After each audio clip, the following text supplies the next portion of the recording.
नमस्कार, रोहिणीज किचनमध्ये आपलं स्वागत आहे। पहा, आज आपण बनवत आहोत काबुली चना। इथं मी चणे उकडायला ठेवलेले आणि त्याच्यात थोडासा गरम मसाला घातलाय। तुम्ही एखाद्या सुती कपड्यामध्ये पण गाठ बांधून टाकू शकता।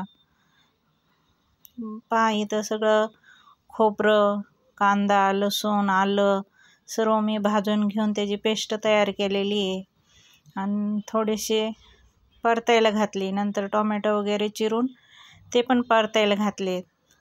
पहा, आपले इथं चणे शिजलेले आहे। मी पातेल्यामध्ये शिजवलेत।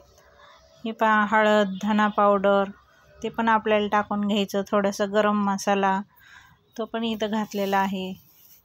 थोडासा काळा मसाला आणि छान आपली हे असा मसाला परतून घ्यायचा।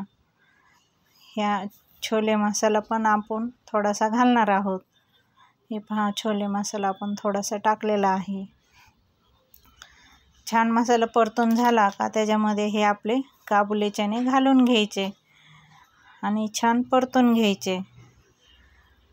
छान परतल्यानंतर आपल्याला जेवढं लागेल तेवढं पाणी त्याच्यामध्ये घालायचं आणि छान एक वाफ देऊन शिजून घ्यायचे।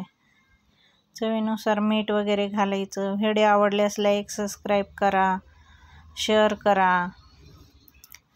हॉटेल ताई साहेब, आपली ही चना रेसिपी एकदम साधी आणि सोपी घरगुती पद्धतीने। वरूनही कोथिंबीर घालून घेतली। पहा, ही गरमागरम चना भटोरे असे खायला पण छान टेस्टी लागतात। व्हिडिओ